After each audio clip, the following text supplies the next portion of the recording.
Mario Tennis Aces was provided by Nintendo for the purpose of this review. Thanks, Nintendo. I'm giving Mario Tennis Aces a 7 out of 10.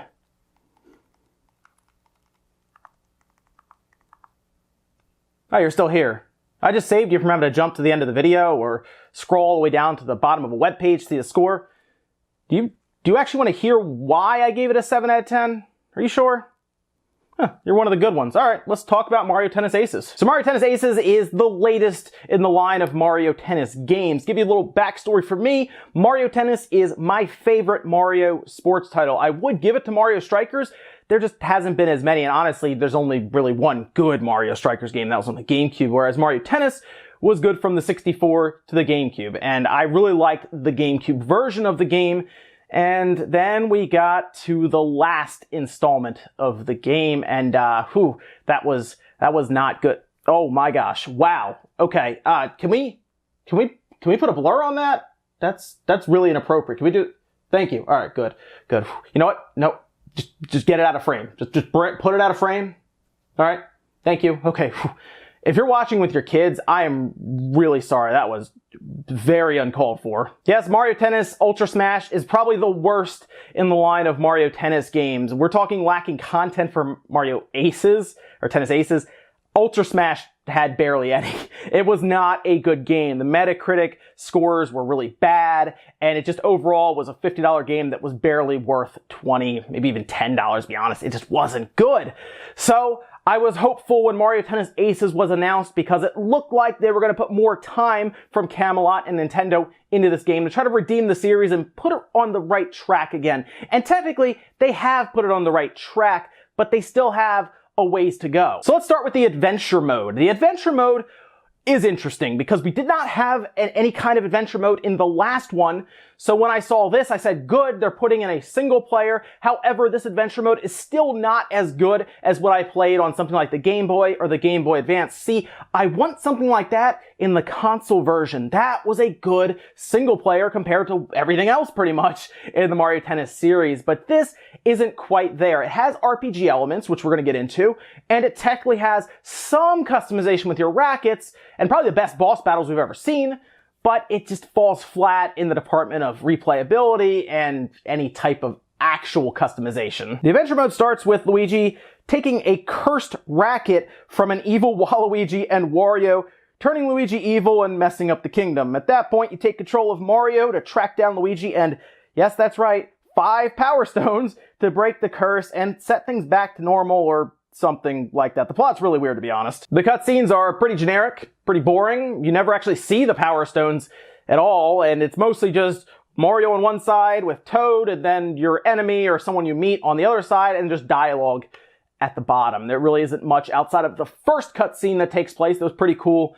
And then it's just very generic and kind of just boring throughout when you're meeting people, and they could have done so much more when it came to cutscenes with the story and just overall this entire mode. Throughout the adventure mode, you play as Mario and go through a series of drills and tennis matches to secure each Power Stone. When attaining each one, you need to fight a boss, and I have to say, the boss battles are really fun and creative. I mean, you're just playing tennis, but somehow they make it feel like you're in a fight with a big bad boss and not just hitting a ball back and forth. The timer that you have is actually your health. It'll deplete as you take hits or just miss a hit back, and it's a really good way of kind of giving you something that ticks down instead of a health bar. The timer makes a lot of sense. And the only issue outside of that is these boss battles are kind of few and far between. You don't have as many.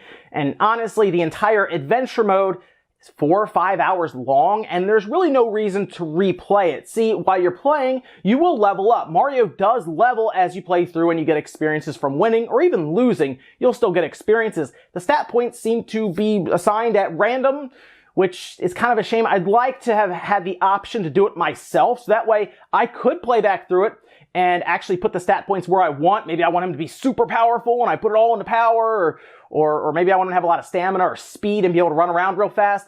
But it seems like it's just placed at random. Also, why is there no retry button when you lose? Whenever you lose, they give you a long thing of dialogue, and then you have to then go back in, get more dialogue, and then you get to start. I don't really understand why, with how really the load times are small, why you can't just hit retry after you fail and save yourself like 30 seconds. It might be a small gripe, but honestly, it was super noticeable when I was playing it. You also get rackets as you play through. In fact, you technically sometimes can earn rackets through little side missions, kind of, and the rackets are different depending on the worlds. They have like an ice racket, for example, a fire racket, and the rackets have different properties, but you never level them up at all, or in fact do anything really with them. What they're good for is they give you more chances to really play through the level, since if you only have 2 rackets and they both get broken, you're done, whereas if you have 5 rackets and 2 of them get broken, you're still playing.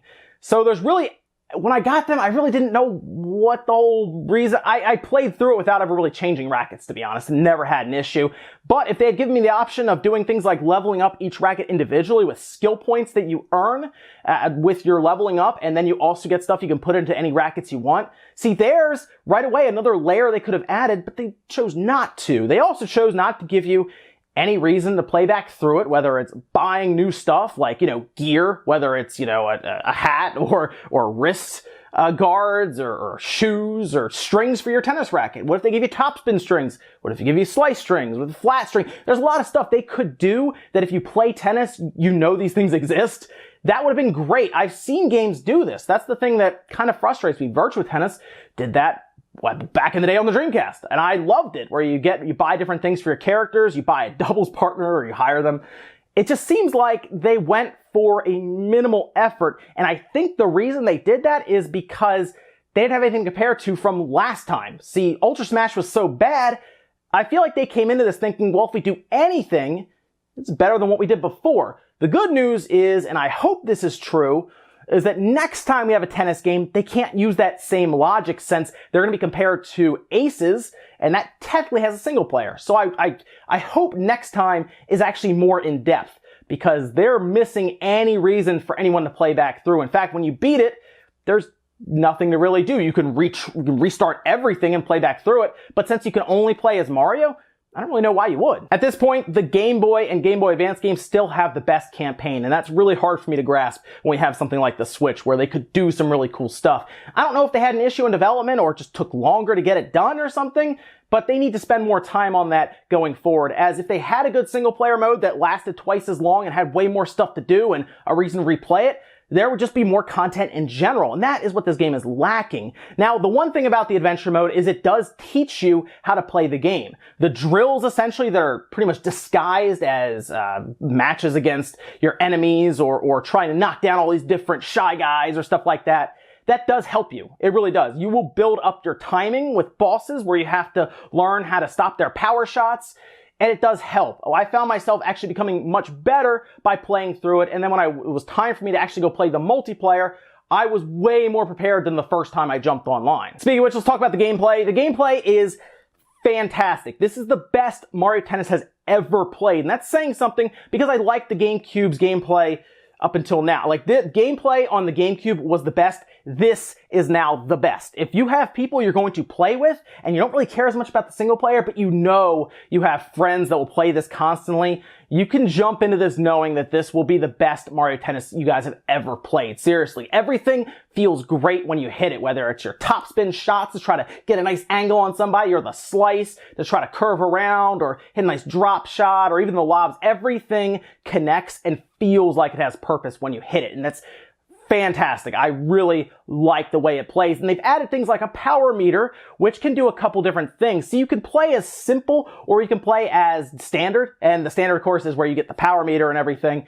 The power meter is really cool. You build it up as you do confident shots back, and then you can actually use that energy to do different things, whether it's defensive to slow down time and get to a move to actually hit the ball, or you can actually spend some of it, jump up in the air, and have a first-person view and knock the ball past people, or knock it straight at them. See, the idea of that is that if you knock it at them and their timing is off, it could actually damage their racket. This is something I wasn't too fond of right away at first, but then as I got my timing better, I started to realize that there's a lot of strategy there, and it's not the hardest thing to stop a ball if you have your timing correctly, because you are also allowed to slow down time on the other side, and they have a nice little glint that happens to try to tell you when, hey, this is happening, he's about to hit it to you. It's just more strategy. The only thing I don't like is when the racket breaks, and you only have one more, so you have 2 rackets, and if they both break, then you lose. Doesn't matter how far ahead you were, you just lose. And sometimes it can be tough, especially when they have their ultra power shot and it just knocks out one of your rackets right away. Pretty frustrating. The trick shots are probably one of the most annoying things in this game as well. All this stuff can be turned off if you just do the classic mode, basically, where it's just straight up arcade tennis with Mario, and I actually like playing that more than the mode that has everything. But the trick shots are really weird because I think it makes the game a little too easy when you get the hang of it. Seriously, balls that go way past you, you can jump to pretty easily. There's not a lot of recovery time for it. And honestly, when I play online, we all just doing trick shots all over the place. It builds up your meter well, and it's just, I don't know, it's frustrating. And I've seen people in tournament play already complain about different characters like Baby Bowser, who has a great trick shot and minimal recovery. That character will probably end up being banned soon unless Nintendo patches it. I just wish they would give more of a consequence on spamming trick shots, because right now, that's all I see people doing is trick shot, trick shot, trick shot, and then finally somebody messes up and the ball goes past. The online mode is also very interesting. You play through tournaments technically, but they're on your own terms. See, you basically matchmake, they move you down a bracket as you go, and then you try to win the entire tournament from your perspective. See, I think when they match people up, you're not necessarily in the same bracket on their side. I'd have to confirm that with other people, but as it stands now, you basically matchmake going through your tournament, and then when you win it, you get points. The points put you on the leaderboards, not much else. You don't really unlock stuff right now with the points or anything, and honestly, to get even into like the top 100, you have to play a lot. So I don't really know if there's much of a carrot on a stick right now for you to continue playing online, unless you really enjoy playing against each other. And honestly, some people do, because some of those rankings at the top are massive. I also noticed since launch, the matchmaking has gotten better, where they've been able to match you up with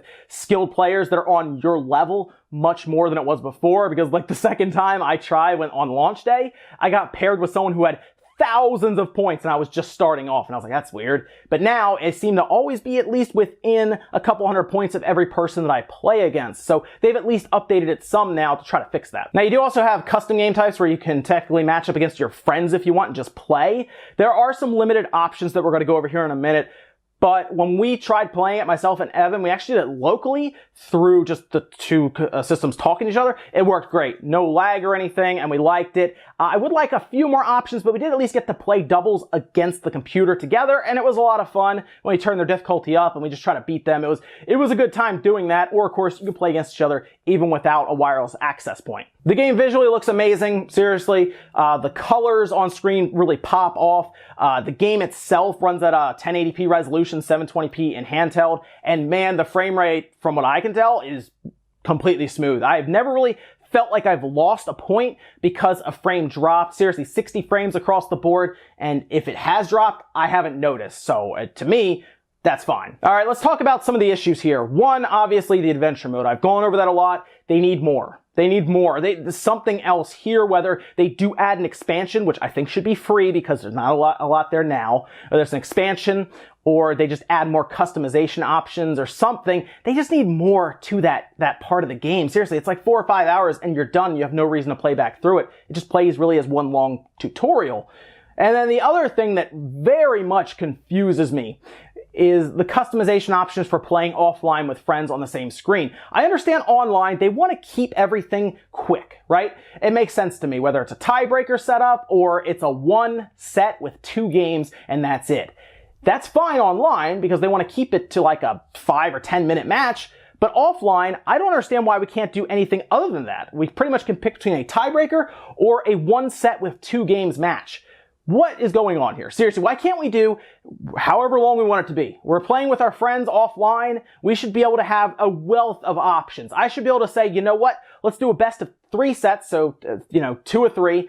And we'll do a best of 6 games, or we'll just play 2 6 games like you do with regular tennis, right? You play to 6, you have maybe 2 or 3 for sets, and that's how you set it up. Or maybe you want to do first to 3 games in 2 sets. Or there should be ways to pretty much scroll around and pick this, and I have no idea why that's not the case, but they need to fix it now. They need to fix it right away, because that, to me, really hurts the offline experience with your friends, which this seems to be at least gearing towards multiplayer fun. but they don't give you the options to really take it to the next level. That should be fixed right away, and I really hope they do. Overall, this is way better than Ultra Smash. Absolutely, no questions. But it's not like head and shoulders above it. I want more. I wanted a lot more from the single player, and I want more options offline. I think the online in its current state is good, but I think they need to add more to it and give us more reason to play it, whether it's all cosmetic stuff, right, where we get new hats or new rackets or just stuff we can do online with it. And I hope that this is something that they build on going forward. I know a lot of people don't like having things drip fed to us, through updates, but if they can consistently give us big updates and more stuff, they've already added a character like Koopa. They added the little Koopa guy, and you unlock him by playing once, but then that's kind of it. I hope Nintendo continues to add stuff because there is a good foundation here, but they absolutely need more content. Anyway, guys, let me know what you think about Mario Tennis Aces, and if you agree with me, or maybe you are super content with it now, let me know your thoughts down in the comments. If you enjoyed this review, guys, hit that like button, really helps out. If not, hit that dislike. Leave the comments down below, and I'll see you guys in the next video.